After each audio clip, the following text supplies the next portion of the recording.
আসসালামু আলাইকুম। আপনারা যে যেখান থেকে আমার ভিডিওটা দেখছেন, আপনাদের সকলের প্রতি রইল আমার পক্ষ থেকে দোয়া আর ভালোবাসা। আজকে আমি পাউন্ড কেক বানানো রেসিপিটা, পুরোটা রেসিপি আপনাদের সামনে তুলে ধরব। আর এই পাউন্ড কেকটা যে কত মজা হয়েছে, আপনারা দেখলেই বুঝতে পারবেন যে কত সফট এবং কত মজা, কত নরম হয়েছে এই পাউন্ড কেকটা। আর সেটা আমি একদম এ টু জেড আপনাদের সামনে তুলে ধরবো। আমি এই উম, আমার চ্যানেলে আমি অনেক কিছুই বানিয়ে কিন্তু দেখিয়ে থাকি। আর আপনারা যদি আমার চ্যানেলটা একটু ফলো করতে পারেন, তাহলে কিন্তু নিজেরাও, যারা কোনো দিনই তৈরি করেননি, তারাও কিন্তু তৈরি করতে পারবেন। আর এখানে আমি নিয়েছি 1.5 কাপ ময়দা নিয়েছি। তারপর দিয়ে দিলাম এক 1.5 চা চামচ বেকিং পাউডার দিয়ে দিলাম, কর্নফ্লাওয়ার দিয়ে দিলাম 2 চা চামচ, আর 2 টেবিল চামচ দিয়ে দিলাম পাউডার দুধ। তাহলে কিন্তু কেকটা অনেক মজা হয়ে থাকে। পাউডার দুধটা দেওয়ার পর আমি এখানে সবগুলি একসাথে চেলে নিলাম।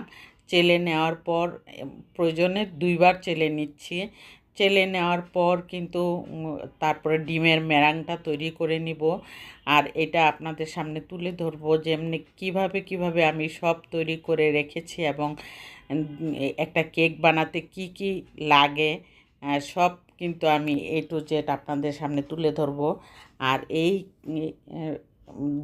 ময়দার ব্যাটারটা কিন্তু আমি আরও স্প্যাচুলা দিয়ে সুন্দর করে নাড়িয়ে চাড়িয়ে তারপরে এক সাইডে রেখে দিলাম। এখন 3টা ডিমের মেরাং তৈরি করে নিব আমি। এই 3টা ডিম একদম লো স্পিডে তৈরি করতে হবে, যা সাদা হয়ে আসার পরেই। পাউন্ড কেকের বেলায় কিন্তু তেমন কোনো বেশি ফোমের দরকার হয় না। আর সেই জন্য আমি এখানে 1/2 কাপ চিনি নিয়েছি। চিনিটা আমি 2বারে কি 3বারে দিচ্ছি, এরকম করে দেওয়ার পর কিন্তু একটু ব্রাউন ব্রাউন না, একটু অরেঞ্জ কালারের একটু ফুড কালার দিয়েছি। ইমালশন কালার যেটা, সেটা কেক যেটা ব্যবহার করা হয়, কেকের মধ্যে যেটা দেওয়া হয়, আমরা ক্রিমের মধ্যে ব্যবহার করে থাকি অনেক ধরনের কালার।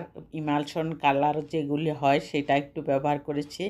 না হয় কেকটা একটু বেশি সাদা হয়ে থাকে ভিতরে, সেই জন্য কিন্তু কালারটা দিয়েছিলাম অল্প, কিন্তু মনে হয়েছে কালারটা একটু বেশিই পড়ে গেছে, সেই জন্য অরেঞ্জটা কালারটা বেশি হয়ে গেছে।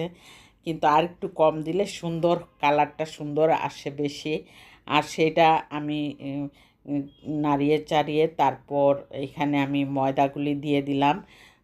ময়দার ব্যাটারটা দিয়ে দেওয়ার পর আমি এখন দেখেছেন যে আমি লিকুইড বাটার মিল্ক তৈরি করে রেখেছিলাম। দুধের মধ্যে ভিনেগার দিয়ে আমি একটা বাটার মিল্ক তৈরি করে রেখেছিলাম, যাতে বেকিং পাউডারের সাথে এটা সুন্দর একটা বুদবুদ আকারের একটা কেক বানানোর পরে যে একটা ছিদ্র ছিদ্র ভাব আসে, ওইটা যাতে হয়, এর জন্য বাটার মিল্কটা ব্যবহার করলে সুন্দর হয় কেকটা। আর ব্যাটারটাও একটু পাতলা হয়, কারণ বেশি ঘন হলে চাকা হয়ে কেকটা কিন্তু সফট হয় না।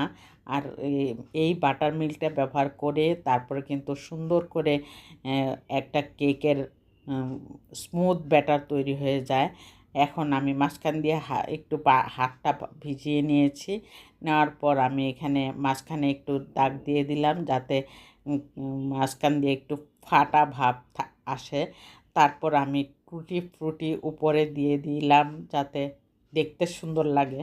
পাউন্ড কেকের বেলায় কিন্তু টুটি ফ্রুটিটা একটু ব্যবহার করলে খুবই সুন্দর লাগে। আর আমি 170°C কিন্তু 40 মিনিট বেক করে নিয়েছি। আর এটাও চুলার মধ্যে বেক করা যাবে। চুলা একটু প্রিহিট করে আপনারা একটি সিলভারের হাঁড়িতে সুন্দর করে ঢেকে 40 থেকে 45 মিনিট একই সময় লাগে, এরকম একটা কেক তৈরি হয়ে যাবে। এটা কিন্তু সন্ধ্যার নাস্তার জন্য খুবই একটা ভালো একটা নাস্তা, আর সেটা আমি মাঝে মাঝে তৈরি করে থাকি। আমার পরিবারের সবাই পছন্দ করে, সেই জন্যই আমি কিন্তু তৈরি করে থাকি। দেখুন কত সুন্দর হয়েছে, সফট একটা কেক হয়ে গেছে। আর আমার ভিডিওটা যদি আপনাদের কাছে একটু হলেও ভালো লেগে থাকে তাহলে অবশ্যই একটি লাইক দিয়ে কন্টিনিউ করবেন, সাবস্ক্রাইব করে অল বাটনে প্রেস করে রাখবেন। আর কেক বানানো তো গতকাল সন্ধ্যায় বানিয়ে নিলাম। তারপর দিন দুপুরের জন্য আমি এখানে বরবটি দিয়ে, আলু দিয়ে, চিংড়ি মাছ দিয়ে রান্না করলাম। ভাবলাম ভিডিওটা যদি সুন্দর করে না দিতে পারি তবু মনের মধ্যে একটা ভালো কাজ করে না, সেই জন্য আমি ভাবলাম রান্নাটাও একটু শেয়ার করি আপনাদের সাথে। আর এখানে বরবটি আলু দিয়ে সুন্দর করে চিংড়ি মাছ দিয়ে রান্নাটা করে নিলাম। এটা খুবই টেস্টি হয় এই বরবটিটা চিংড়ি মাছ দিয়ে যদি রান্না করা হয়। আর এই বরবটি চিংড়ি মাছ অল্প একটু পানি দিয়ে আমি সুন্দর করে রান্নাটা করে নিলাম, আর একটু কষিয়ে নিলাম। এখন তারপর একটু পানি দিয়ে দিব, দেওয়ার পর সুন্দর হয়ে সিদ্ধ হতে থাকার আগ পর্যন্ত কিন্তু অল্প একটু পানিতেই আমি বরবটিটা রান্না করে নিলে এটা অনেক মজা হয়। আমি এটা প্রায়ই রান্না করি এভাবে। আমার বাসায় আমার হাজব্যান্ড আমরা নাস্তার মধ্যেও খেয়ে থাকি। সকালের নাস্তার মধ্যেও একটা না একটা ভাজির প্রয়োজন হয়, তখন কিন্তু এটা দিয়ে নাস্তা খাওয়া হয়। রুটি দিয়ে কিন্তু এভাবে ভাজি করলেও খাওয়া যায়। তারপর আমি কাঁকরোল কেমন করে ভাজি আমি আপনাদের কাছে পুরোটা রেসিপি তুলে ধরার চেষ্টা করেও করতে পারলাম না। প্রথমে কিন্তু আমি কাঁকরোলটা অল্প একটু পানিতে হলুদের গুঁড়া আর মরিচের গুঁড়া আর লবণ দিয়ে একটু হালকা ভাপ দিয়ে নেই। ওই পানিটা আমি ফেলি না, অল্প একটু পানি দিয়ে ভাপ দিয়ে নিলে ওই সিদ্ধটা হয়ে গেলে পানিটাও শুকিয়ে যায়।